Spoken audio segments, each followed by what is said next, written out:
नमस्कार. मालिकेच्या आजच्या भागामध्ये आपल्याला पाहायला मिळणार आहे की इकडे अनामिकाचा भाऊ हट्टाला पेटलेला असतो की मी आमच्या अनुला घेऊनच जाणार आहे.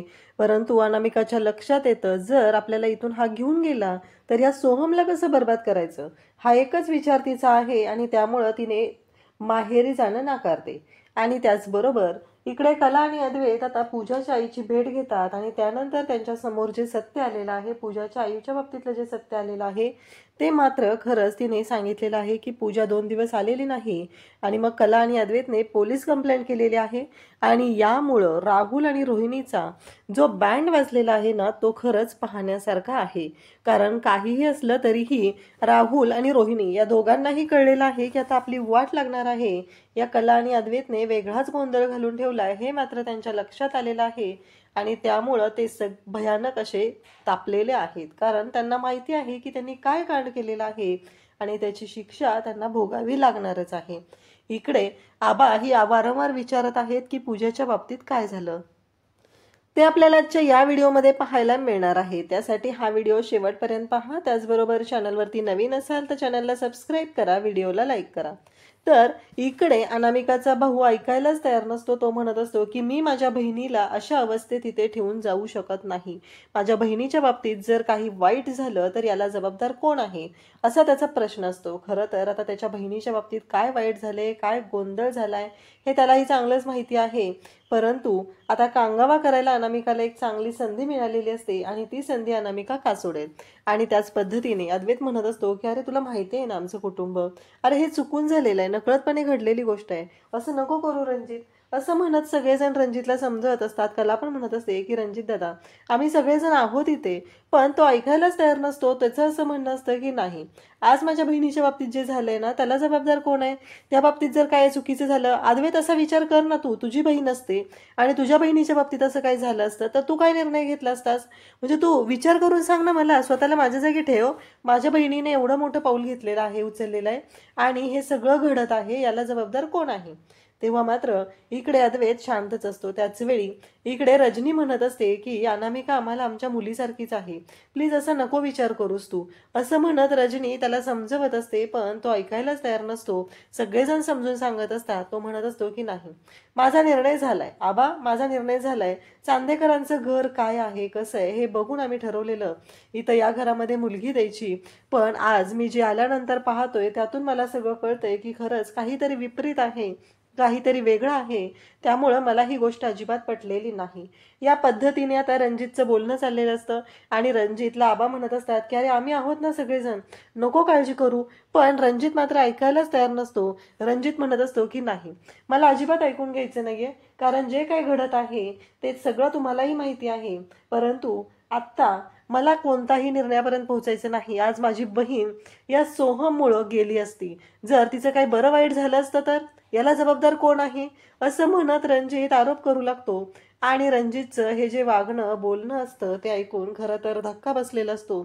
सगळेजण पाहत असतात, कारण रणजित जे बोलत आहे त्यामध्ये खरं तर काहीच त्याच्यामध्ये अर्थ नसतो. पण आज रणजितला त्याच्या बहिणीची काळजी वाटत असते आणि त्यामुळं तो हे सगळं बोलत आहे. त्यावेळेस रजनी समोर जाते आणि अनामिकाची माफी मागू लागते. अनामिकाला बोलू लागते, अनामिका प्लीज ऐक ना, तुला माहिती आहे ना सोहम कसा आहे, प्लीज असं नको ना विचार करू, प्लीज ऐक, असं म्हणत अनामिकाला बोलत असते. इकडे कलाही म्हणत असते की अनामिका आम्ही सगळेजण आहोत ना, मला सांग बरं, चुकून झालंय ना त्याच्याकडून, त्याने माफी मागितली ना. पण अनामिका मात्र ऐकायला तयार नसते. अनामिकाचं म्हणणं असतं की नाही, काही झालं तरीही आता शांत राहायचं नाही, आपण सोहमला अद्दल घडवायचे. पण त्या क्षणी तिच्या लक्षात येतं, दादा इकडे मला घेऊन जातोय, जर मी या घरातून बाहेर पडले तर सोहमसाठी सगळं रिकामच झालेलं आहे. मग सोहमला कशी अद्दल घडेल. जर सोहमला अद्दल घडवायची असेल तर मला इथेच राहावं लागणार आहे. हा निर्णय अनामिकाचा असतो आणि अनामिका तिच्या दादाला सांगू लागते की नाही, मी कुठेही येणार नाहीये. कसं आहे माहितीये का दादा, हे घर माझं आहे. मला माहितीये सोहमचं माझ्यावरती किती प्रेम आहे, मी सोहमशिवाय नाही जगू शकत. माझंही सोहमवरती खूप प्रेम आहे. त्यामुळं मला कुठेही यायचं नाहीये, मी इथेच राहणार आहे. हे घर माझं आहे, ही माणसं माझी आहेत. त्यामुळं त्यांना सोडून मी कुठंच येणार नाही असं म्हणत तिने कलाला मिठी मारून रडू लागते. आता हे सगळं नाटकी असतं, पण तिथं असलेल्या कोणालाच माहीत नसतं की या अनामिकाच्या डोक्यात काय सुरू आहे ते. अद्वैत त्याचबरोबर सगळेजण पाहू लागतात. आता सगळ्यांच्या नजरेत सोहम तर अगदी पडलेला असतो, पण अनामिका मात्र उच्च ठरलेली असते. कारण तिने ज्या पद्धतीने या गोष्टी मांडलेल्या असतात, हे सगळं बोललेले असते, त्यामध्ये काहीतरी तिला वाटत असतं की तिने आता या घरासाठी निर्णय घेतलाय, या घरातल्या लोकांसाठी तिने इथं राहायचं ठरवलंय असं तिनं दाखवून दिलेलं असतं. आणि सगळेजण मात्र पाहत असतात, कारण सगळ्यांनाच धक्का बसलेला असतो. इकडे अद्वैत म्हणत असतो की काळजी करू नकोस, आहे ना मी बघेल सगळं, अजिबात काळजी करायची गरज नाही. तेव्हा तो म्हणतो की काय बघणार आहेस तू, कारण विचार कर ना काय बघणार आहेस, कारण एवढं सगळं झालेलं होतं पण तू काहीच करू शकलेला नाही. माझ्या बहिणीवरती ही वेळच कशी आली. जर तू एवढं सगळं बघणार होता, चांदेकरांचं घराणं काय आहे हे सगळं बघून आम्ही विचार केलेला होता, परंतु आज तुझ्यामुळं माझ्या बहिणीच्या बाबतीत तूच आला होता ना सोहमचं स्थळ घेऊन आमच्याकडे. नाही बरोबर आहे, तूच आला होता. मग हे सगळं काय आहे, हे सगळं कशामुळे होतंय, आणि तेव्हा नाही वाटलं चांदेकरांचं घराणं काय आहे यामुळे आम्ही हा निर्णय घेतला होता, पण या सगळ्याला जबाबदार कोण आहे असं म्हणत आता इकडे रणजित सोहमलाच ऐकवत असतो. सॉरी, तो अद्वैतलाच ऐकवत असतो आणि अद्वैतकडे पाहून तो हे सगळं बोलत असतो. तेव्हा मात्र तो सोहमला म्हणतो की एक गोष्ट लक्षात ठेवायची, आज माझ्या बहिणीच्या बाबतीत जे झालंय ते पहिलं आणि शेवटचं. यानंतर पुन्हा माझ्या बहिणीच्या बाबतीत जर काही वेड विपरीत घडण्याचा प्रयत्न झाला तर मी शांत राहणार नाही असं तो बोलत असतो. आणि त्याचवेळी सोहमला धमकावतो. त्याचवेळी आबांकडे जातो आणि आबांना सुद्धा सांगू लागतो की हे बघा, कसं आहे, मी आत्ता शांतपणे ह्या गोष्टी ऐकून घेतलेल्या आहेत, त्यामुळं त्याचा अर्थ असा नाही की मी हे सगळं सहन करतोय, पण जर उद्या माझ्या बहिणीच्या बाबतीत काही चुकीचं झालं तर मी सोडणार नाही असं तो म्हणत असतो. म्हणजे सरळ सरळ तो धमकी देत आहे माझ्या बहिणीला.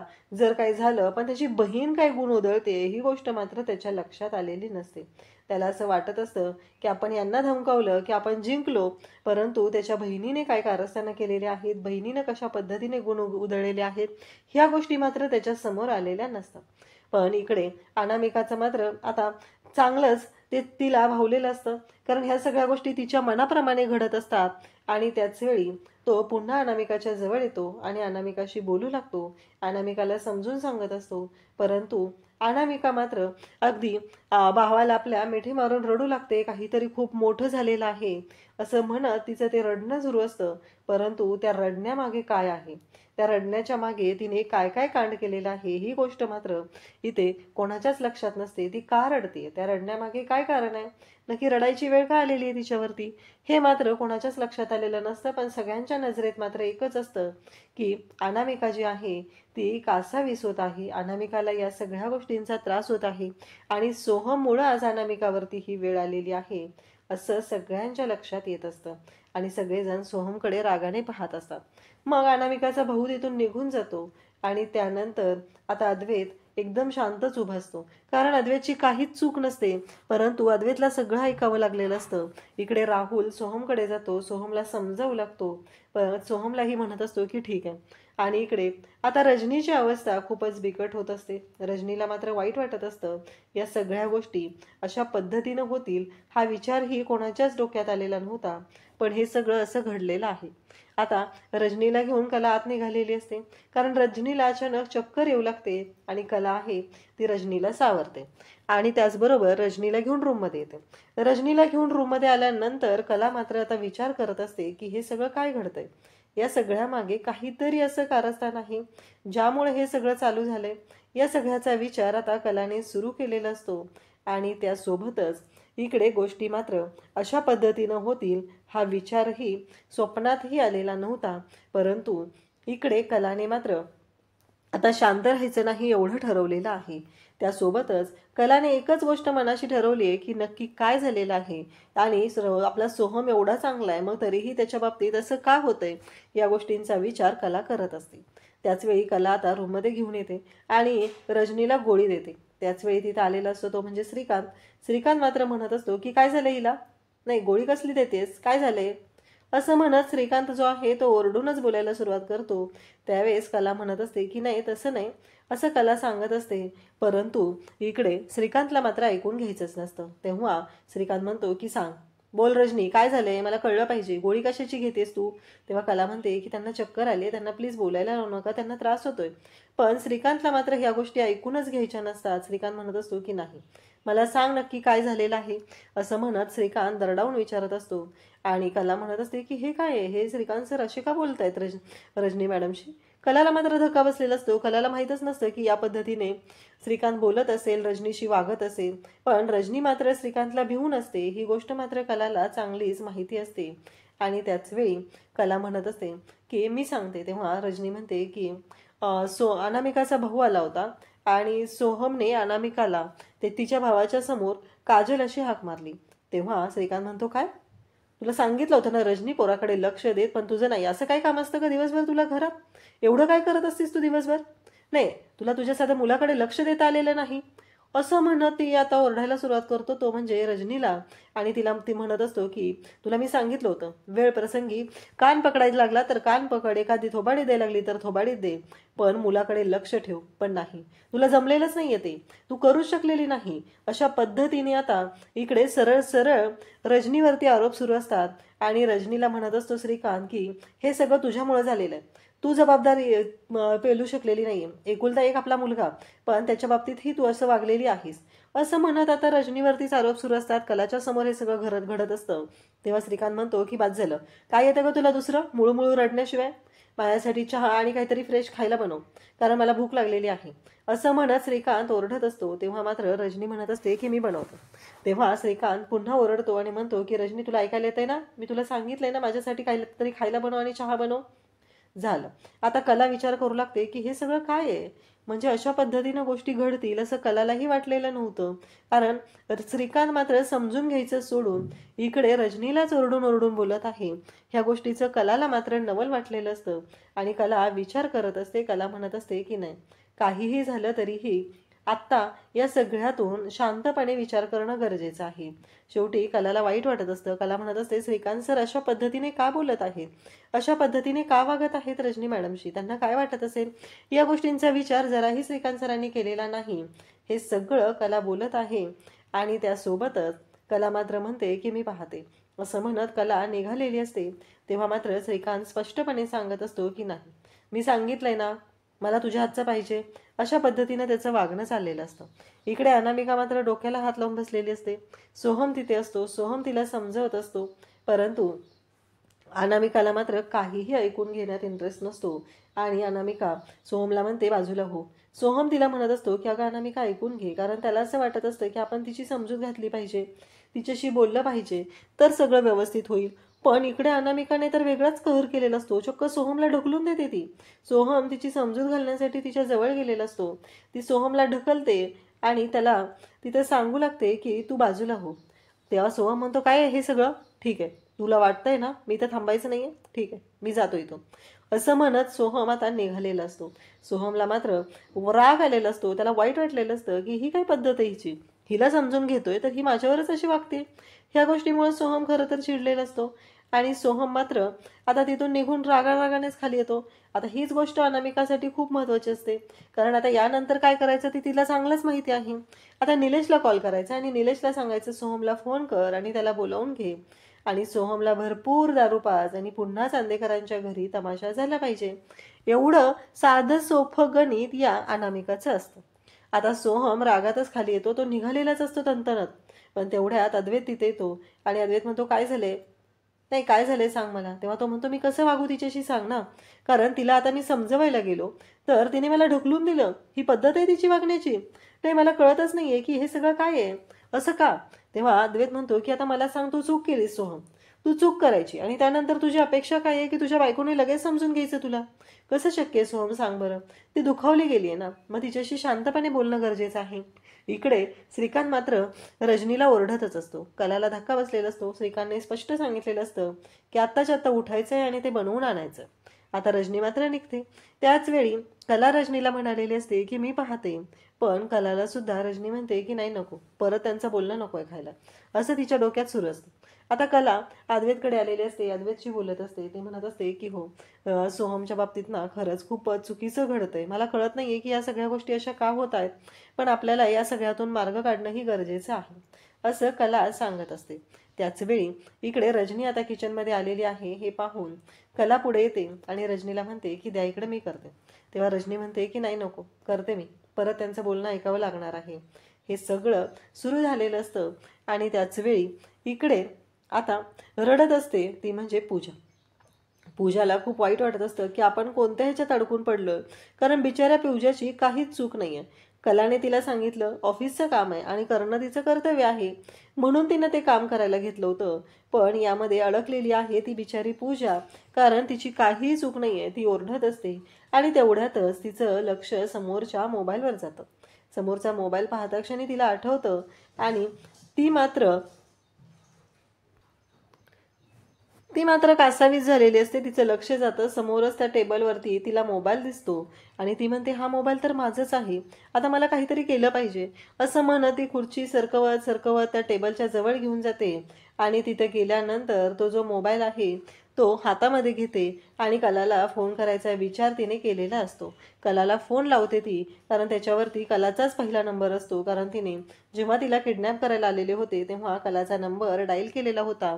आणि मग तिने त्या परिस्थितीमध्ये, म्हणजे एवढी बिकट परिस्थिती आहे त्यामध्ये तो मोबाईल मिळवलेला आहे आणि कलाला फोन सुद्धा लावलेला असतो आणि कलाचा नेहमीप्रमाणे फोन कला घेते.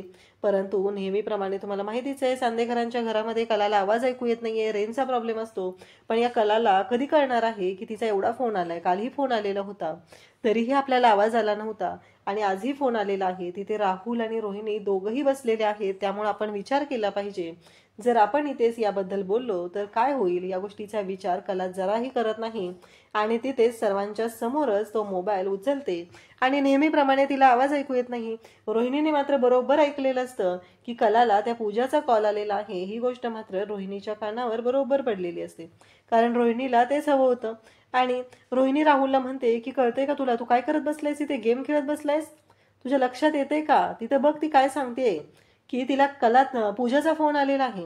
आता राहुलच्या शिट्ट्या वाजतात, राहुलला कळायचं बंद होतं. पूजाचा फोन अचानक आणि इकडे कसा आला, पूजाला तर बांधून ठेवले ना मी, असं सगळं राहुलच्या डोक्यात सुरू झालेलं असतं.